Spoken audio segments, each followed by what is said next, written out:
जय हिंद। हम लोग सभी जानते हैं कि पुलिस किसी भी अभियुक्त को गिरफ्तार करके 24 घंटे से ज्यादा अपनी अभिरक्षा में नहीं रख सकती। उसे मजिस्ट्रेट से आदेश प्राप्त करना होगा। लिखा कहां पर है? सबसे पहले जो लिखा है वो लिखा है भारतीय संविधान के आर्टिकल 22(2) में। इसमें कहा गया है कि पुलिस जो है किसी भी व्यक्ति को जब अरेस्ट करेगी तो उसको 24 घंटे के अंदर अंदर जो है मजिस्ट्रेट के पास प्रस्तुत करेगी।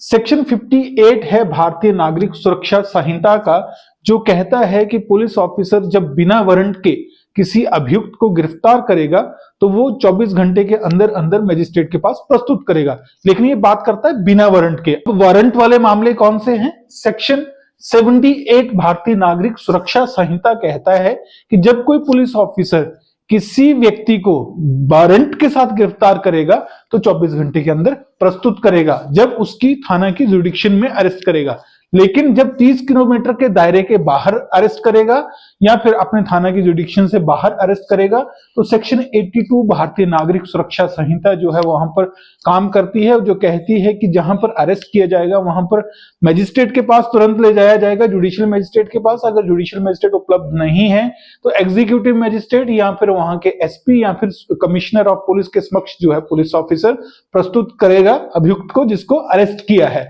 यहां पर हम लोग बात करेंगे सेक्शन 58 भारतीय नागरिक सुरक्षा संहिता की। 58 भारतीय नागरिक सुरक्षा संहिता का कॉन्सेप्ट हमने डिस्कस कर ही लिया। 22(2) इंडियन कॉन्स्टिट्यूशन से आया है। किसी भी पुलिस ऑफिसर को या किसी एडवोकेट को अगर रिमांड से संबंधित सारी चीजें समझनी है तो सेक्शन 58 भारतीय नागरिक सुरक्षा संहिता और 187 भारतीय नागरिक सुरक्षा संहिता इकट्ठी करके पढ़नी पड़ेगी, तभी जो है उनको सारी चीजें समझ आएंगी। यहां पर हम बात करेंगे 58 भारतीय नागरिक सुरक्षा संहिता की। ये कहता है, no police officer shall detain in custody to a person who is arrested without warrant more than 24 hours. पहली बात है कि कोई भी पुलिस ऑफिसर बिना वारंट के गिरफ्तार करेगा उस अभियुक्त को 24 घंटे से ज्यादा अपनी अभिरक्षा में नहीं रखेगा। 24 घंटे के अंदर अंदर जो है उसको मजिस्ट्रेट के पास प्रस्तुत करना पड़ेगा। उसके बाद बोलता है कि arrested person shall be produced. Word shall लिखा है तो करना ही होगा, मतलब जो गिरफ्तार आदमी है उसको प्रोड्यूस किया जाएगा। किसके पास प्रोड्यूस किया जाएगा? बिफोर नियरेस्ट मजिस्ट्रेट, नजदीकी जो मजिस्ट्रेट होंगे। यहां पर मजिस्ट्रेट वर्ड लिखा है इन्होंने, तो मजिस्ट्रेट जब भी अकेला आता है तो जुडिशियल मजिस्ट्रेट उसको हम समझते हैं। उसमें आगे लिखा है हैविंग जुडिक्शन और नॉट। ये 57 सीआरपीसी में नहीं था ये टर्म हैविंग जुडिक्शन और नॉट, लेकिन अभी बीएनएसएस में जोड़ा गया है कि उसके पास चाहे अधिकारिता हो या ना हो लेकिन उसके पास प्रस्तुत कर दिया जाएगा। सपोज कर लो अगर अपने जुडिक्शन वाले मजिस्ट्रेट के पास नहीं पेश किया, नहीं सपोज कर लो अगर अपने जुडिक्शन में किसी आदमी को नहीं अरेस्ट किया, अगर शिमला वाला पुलिस स्टेशन वाला आदमी किसी दिल्ली वाले एरिया में जाके किसी को अरेस्ट करता है अभियुक्त को, तो वहां जुडिक्शन थोड़े ना ढूंढेगा, वहां जो भी मजिस्ट्रेट होंगे उसके पास जो है प्रस्तुत कर देगा, क्योंकि लिखा है हैविंग जुडिक्शन और नॉट। चाहे उसके मजिस्ट्रेट के पास अधिकारिता है, जुडिक्शन है या नहीं है, पेश कर देगा। With in 24 hours of arrest, 24 घंटे के अंदर अंदर अरेस्ट करेगा। 24 घंटे नहीं होने चाहिए, 24 घंटे से पहले प्रस्तुत करना पड़ेगा। लेकिन इसमें एक मेन चीज है, एक्सक्लूडेड लिखा है इन्होंने कि journey from the place of arrest to the court of magistrate. जो जर्नी वाला पीरियड होगा अरेस्ट के स्थान से मैजिस्ट्रेट के कोर्ट तक का जो जर्नी वाला जो एरिया है, उस एरिया में जो पुलिस ऑफिसर उसको लेके जा रहे हैं वो जो समय लगा वो समय 24 घंटे में इंक्लूडेड नहीं होगा। सपोज कर लीजिए किसी दूरवर्ती एरिया में जो है किसी अभियुक्त को किसी जंगल से जो है पुलिस ने गिरफ्तार किया है, उस जंगल से मैजिस्ट्रेट तक पहुंचने के लिए कम से कम उसको 50 घंटे लगेंगे पुलिस को।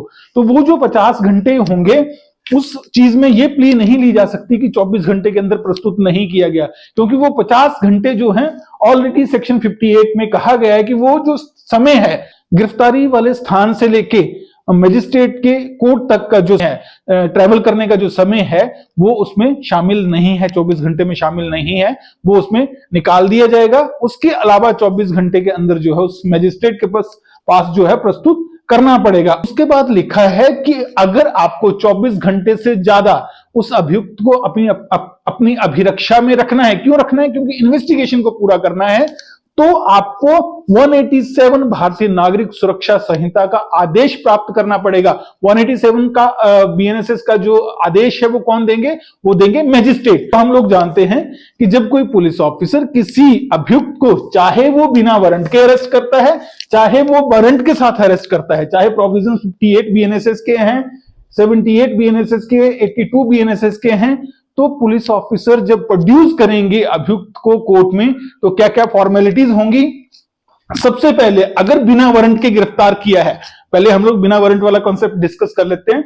अरेस्ट मेमो की जो ओरिजिनल कॉपी है वो केस फाइल में होनी चाहिए। सबसे पहले आप अगर किसी व्यक्ति को गिरफ्तार करके मजिस्ट्रेट के पास ले जा रहे हैं तो आपका केस फाइल, आपका जो सीडी फाइल है, केस डायरी जो आपने लिखा है सेक्शन 192 भारतीय नागरिक सुरक्षा संहिता में, वो आपके साथ होना चाहिए। Case diary up to dated होनी चाहिए, उसमें सब कुछ लिखा होना चाहिए। ग्राउंड्स ऑफ अरेस्ट, आपने क्यों अरेस्ट किया, कहां से अरेस्ट किया, किसको इंटीमेशन दी, कब कब किसके साइन कराए, सारी की सारी डिटेल, कब खाना खिलाया, सारी की सारी डिटेल जो है उसमें एंटर्ड होनी चाहिए। सबसे पहले अरेस्ट मेमो जो सेक्शन 35 रेड विद 36 भारतीय नागरिक सुरक्षा संहिता में तैयार होता है, उसकी वो जो है ओरिजिनल लगना चाहिए केस फाइल में। उसके बाद आपने अरेस्टेड पर्सन का जब पर्सनल सर्च कंडक्ट करा है सेक्शन 49 भारतीय नागरिक सुरक्षा संहिता में, वो भी ओरिजिनल जो है केस फाइल में होना चाहिए। इंटीमेशन मेमो, आपने अरेस्ट की इंफॉर्मेशन किसको दी, किस रिश्तेदार को दी, किस मित्र को दी, बताएगा कौन? तो पुलिस ने गिरफ्तार किया है वो ही सुझाएगा कि उसकी अरेस्ट की इंफॉर्मेशन किसको दी जाएगी।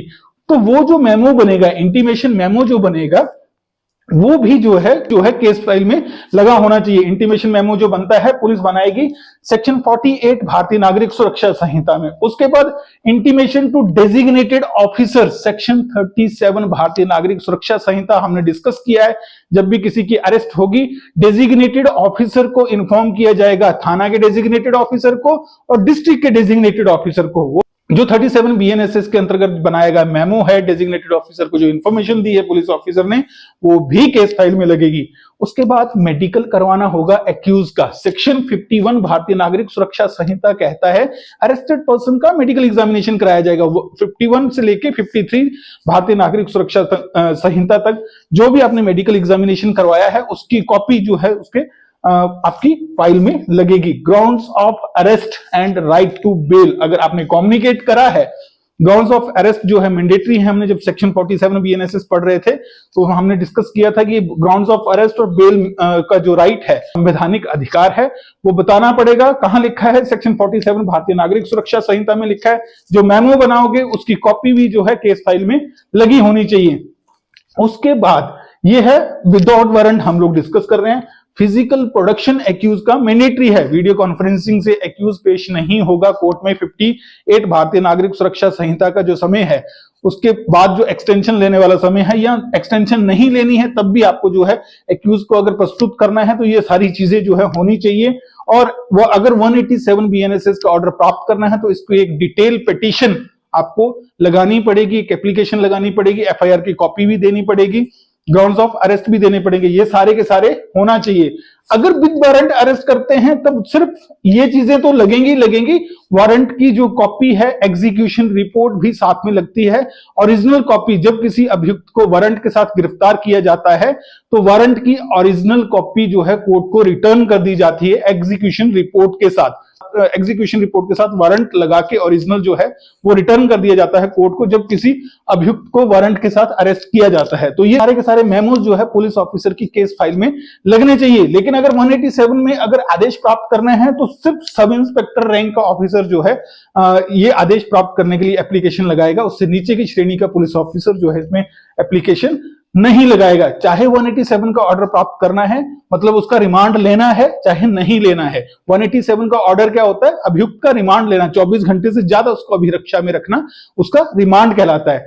अगर ले रहे हो तब भी ये फॉर्मेलिटीज करनी पड़ेंगी। अगर नहीं ले रहे हो 24 घंटे के अंदर उसको जो है पेश करके जो है आपको न्यायालय को जो भी आपको स्टेटस रिपोर्ट फाइल करना है तब भी आपको ये चीजें लगानी ही पड़ेंगी। तो सेक्शन 58 भारतीय नागरिक सुरक्षा संहिता कहता है कि पुलिस ऑफिसर किसी अभियुक्त को गिरफ्तार करेगा तो उसको 24 घंटे के भीतर जो है मजिस्ट्रेट के पास समक्ष प्रस्तुत करेगा। मजिस्ट्रेट कोई भी हो सकता है। अगर तो अपने जुडिक्शन में अरेस्ट किया है तो अपने वाली मजिस्ट्रेट के पास पेश करना पड़ेगा। अगर जुडिक्शन से बाहर अरेस्ट किया है तो ट्रांजिट रिमांड लेना पड़ेगा, और ट्रांजिट रिमांड के लिए भी ये फॉर्मेलिटीज सारी आपको करनी पड़ेगी। ट्रांजिट रिमांड के लिए हमने एक सेपरेट वीडियो बनाया है, उसमें थोड़ा सा मूवमेंट ऑर्डर वगैरह जो है वो सेपरेटली लगता है, साथ में आई कार्ड की कॉपी वगैरह लगती है, लोकल पुलिस ऑफिसर से आइडेंटिफाई करवाते हैं मैजिस्ट्रेट, वो हमने अलग से एक डिस्कस किया हुआ एक डिटेल वीडियो बनाया हुआ, आप उसको देख लीजिएगा। तो ये था सेक्शन 58 भारतीय नागरिक सुरक्षा संहिता। सब्सक्राइब जरूर कीजिएगा, और अगर सब्सक्राइब कर लिया है तो बेल आइकन जरूर दबाइएगा। मिलते हैं हमारे अगले वीडियो में। जय हिंद, जय भारत।